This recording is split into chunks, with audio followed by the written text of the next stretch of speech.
Sir, ఇందాక మీరు social media గురించి చెప్పారు.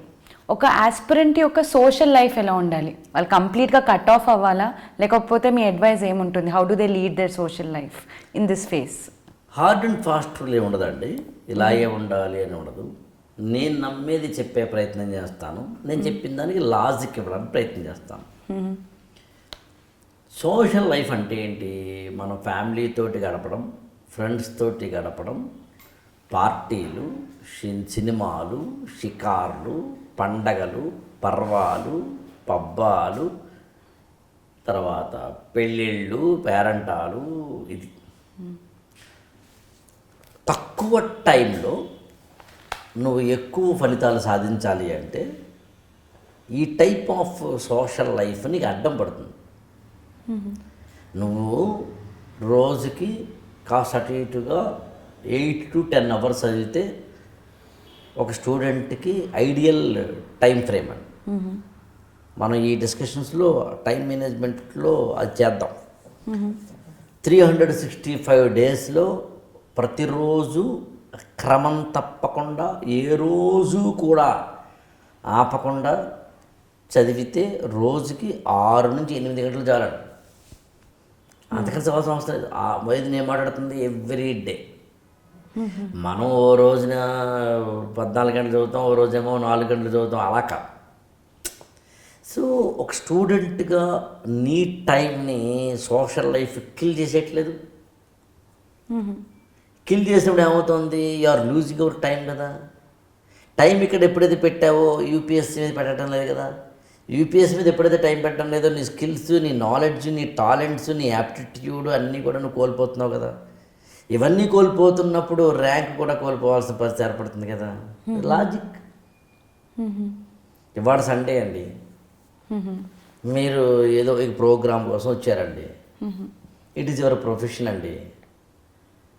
ఒక సండేని ఎంజాయ్ చేయొచ్చు కదా, నెట్ఫ్లిక్స్లో సినిమా చూసుకోవచ్చు కదా, పేరెంట్స్ తోటో ఫ్రెండ్స్ తోటో ఉండొచ్చు కదా. Why? What is the reason? ఎవరితోటో ఫ్రెండ్స్ తోటో గడుపుతూ సోషల్ లైఫ్ ఇంపార్టెంట్ అనుకున్న వాడికి ఐఏఎస్ వద్దండి. మీకు రహస్యం తెలిసిన, ఐఏఎస్ అయిన తర్వాత సోషల్ లైఫ్ ఉండదండి. కావాలంటే ఎనీ ఐఏఎస్ ఆఫీసర్ని కనుక్కోండి. మీరు ఐఏఎస్ ఐపీఎస్ ఆఫీసర్ ఒకసారి మీరు ఎవరైనా కనుక్కోండి, వాళ్ళకి సోషల్ లైఫ్ ఉండదండి. అట్లీస్ట్ మొత్తం కెరీర్లో కొన్ని ఏళ్ళు ఉండదండి. అంటే ఎప్పుడైనా లూప్ లైన్లో అన్ఇంపార్టెంట్, అన్ఫోకస్డ్, అన్ప్రయారిటైజ్డ్ కొన్ని అప్పుడప్పుడు వాళ్ళు ఉంటాయి. అలాంటి వాటిలో ఉన్నప్పుడు తప్ప. అదేంటంటే ఇప్పుడు సీఎం గారికి పర్సనల్ సెక్రటరీ ఉంటారండి, ఐఏఎస్ ఆఫీసర్లు ఉంటారు, మంత్రి గారు పర్సనల్ సెక్రటరీ ఉంటారండి. Do you expect personal life to them? ఇంటికి కూడా వెళ్ళరండి. ఇంటికి కూడా వెళ్ళడం ఉండదు వాళ్ళకి. ఏదో వరదలు ఫ్లడ్స్ వచ్చినాయండి, ఒక జిల్లా కలెక్టర్ అండి, అప్పుడు సరిగ్గా మీ అక్కయ్య గారు అమ్మాయి పెళ్ళండి, ఫ్లడ్ రిలీఫ్ కమిషనర్. మీరు దేనికి వెళ్తారు? పెళ్ళికా లేదా ఫ్లడ్స్ వాళ్ళని కాపాడడానికా? హౌ? ఐఏఎస్ అయిన తర్వాత నువ్వు ఎలాగో పర్సనల్ సోషల్ లైఫ్ ఉండదు కాబట్టి ఇప్పుడు ఉంటావా, నీ ఇష్టం. కానీ ఎప్పటికీ జీవితంలో ఐఏఎస్ అవ్వగా లేదు. ఎప్పటి నుంచి ఒక ఐఏఎస్ ఆఫీసర్ అనుకో, వెళ్ళడం అనే think that IAS officer I don't go, okay, then spend time with our books. ఎలా చూసుకున్నా కూడా how do you unnecessary waste your time in social life? It's my personal opinion. I have given logic also. Next ఏదో చెప్పానంటే చెప్పాను కాదు. But ఒక 16-18 hours prepare అయిన మనిషికి రిక్రియేషనలీ కానీ, లేకపోతే how do they still manage they stress levels are that want to talk to someone? అది ఎలా మేనేజ్ చేయగలుగుతారు ఒక ఆస్పిరెంట్ ఫర్ లాంగ్ డ్యూరేషన్?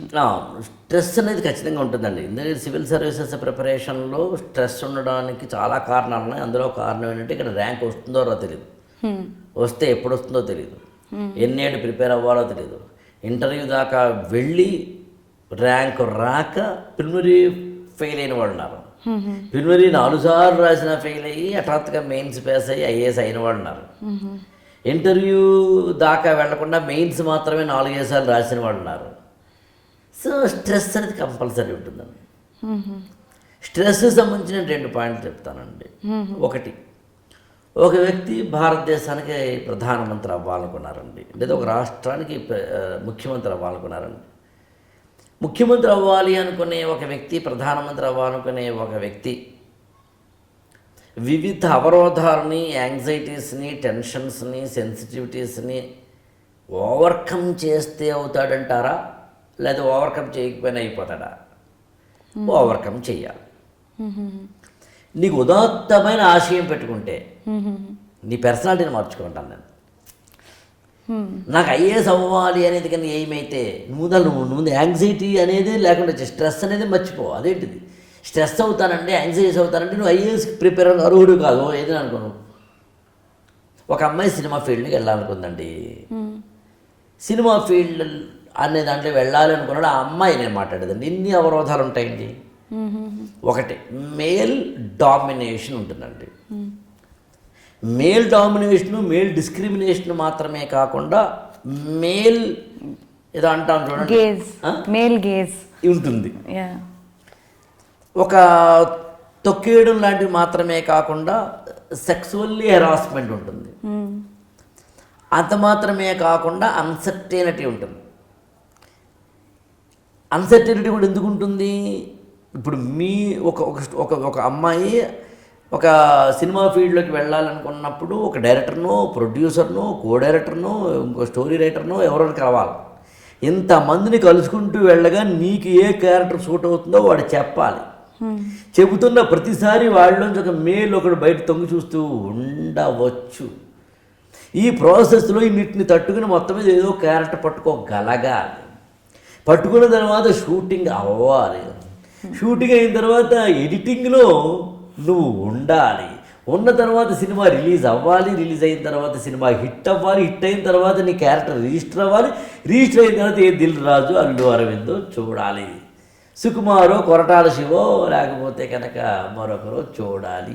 ఇంత ప్రాసెస్ ఉంటుందనే సత్యాన్ని తెలుసుకోకుండా సినిమా ఫీల్డ్కి వెళ్ళిపోతానండి నేను, నాకు వెంటనే వచ్చి ఇవ్వాలండి, నాకు రావట్లేదండి, యాంగ్జైస్ అయిపోతున్నానండి అంటే ఎట్లా? రియాలిటీ. అప్పుడు హాయిగా ఇంట్లో కూర్చుని చక్కగా హాయిగా మీ ఆయన ఇచ్చిన ఏమైనా 4 డబ్బులు తీసుకుని చేసుకో. ఆ ఫేస్బుక్లోను, ట్విట్టర్లోను, ఏదో యూట్యూబ్లో వీడియోలు చూసుకుంటూ బతికే. Choice is yours. అందులో ఐఏఎస్ అవ్వాలి నువ్వు డిసైడ్ అయిన తర్వాత, ఐఏఎస్ అవ్వాలి నువ్వు ఆల్రెడీ మార్కెట్లోకి వచ్చిన తర్వాత, ఫీజు కట్టిన తర్వాత నాకు స్ట్రెస్ అంటావేంటి, యాంగ్జైటీ అంటావేంటి, నాకు దానికోసం స్ట్రెస్ బస్టర్ కోసం నాకు ఎవరున్నారండి అంటావేంటి? అసలు రాంగ్ అది. బట్ హ్యూమన్ బీయింగ్స్ని అప్పుడు ఏం చేయాలి నువ్వు? దానికోసం సోషల్ లైఫ్ వద్దు, దానికోసం పెళ్ళికి వెళ్తాం, దానికోసం పేరెంట్కి వెళ్తాం, దానికోసం ఫ్రెండ్స్. అందులో ఏం చేయాలి? హెల్దీ స్ట్రెస్ బస్టర్స్ ఉన్నాయి మనకి. సాయంత్రం పూట మొక్కల దగ్గర హాయిగా వాకింగ్ చేస్తూ నీళ్లు పోయి, పార్క్లో చక్కగా మంచి గ్రాస్ అవునంటే ఆ గడ్డి మైదానంలో హాయిగా ఉండు. మీ ఇంటి పక్కన ఎదుటింటో కుక్క ఉంటే కనుక అక్కడికి వెళ్ళి కుక్కతో ఆడుకో. లేకపోతే టెంపుల్కి వెళ్ళు, చర్చికి వెళ్ళు, మస్జిద్కి వెళ్ళు. లేకపోతే సమ్ పొయిట్రీ చదువు, బుక్ చదువు, మెడిటేషన్ చేయి, ప్రాణాయామం చేయి, అమ్మతో మాట్లాడు. నేనేమంటానంటే ఏ బాండ్ అయినా కానీ స్ట్రెస్ రిలీవ్ బాండ్ ఏంటి అంటే నేనేమంటానంటే అన్కండిషనల్ లవ్ తోటి కూడిన అన్ఎక్స్పెక్టెడ్ లేదా నాన్ యాక్సెప్టెడ్ బాండ్ ఏదైతే ఉందో అది గొప్ప స్ట్రెస్ బస్ట్ అంటాను నేను. అంటే నా స్ట్రెస్ని నేను రిలీవ్ చేసుకునేందుకు నేను నీకు ఫోన్ చేస్తే రేపు రోజున నీ స్ట్రెస్ రిలీవ్ అయ్యేటప్పుడు నాకు ఫోన్ చేస్తే కుదరదు. అది కాదు, నేను చేస్తే నువ్వు అతనంటే ఓకే లేదొద్దు. నాన్ కండిషనల్ అండ్ అన్ఎక్స్పెక్టెడ్ అంటే నాకు మళ్ళీ వెనక్కి ఇది చేద్దా బిజినెస్ బెస్ట్ కదా. సో అట్లా అన్నమాట. సో అందుకని సోషల్ లైఫ్, స్ట్రెస్ బస్టర్స్ ఏవైనా కానీ బ్యాలెన్స్డ్గా ఉంటే తప్పేం కాదు. ఎండ్ పాయింట్ ఏంటంటేనండి, మనం ఏదైతే రీచ్ అవ్వాలనుకుంటున్నామో దాన్ని రీచ్ అయ్యేందుకు కావాల్సినదండి. ఇవి కూడా మళ్ళీ ఇండివిజువల్. కొంతమందికి చక్కగా హాయిగా నలుగురితో తిరుగుతూ ఉంటేనే బాగా ఎనర్జీ వస్తుందండి. ఎవరి చాయిసెస్ వాళ్ళవి. ఎండ్ పాయింట్ ఐఏఎస్ అయ్యావా లేదా,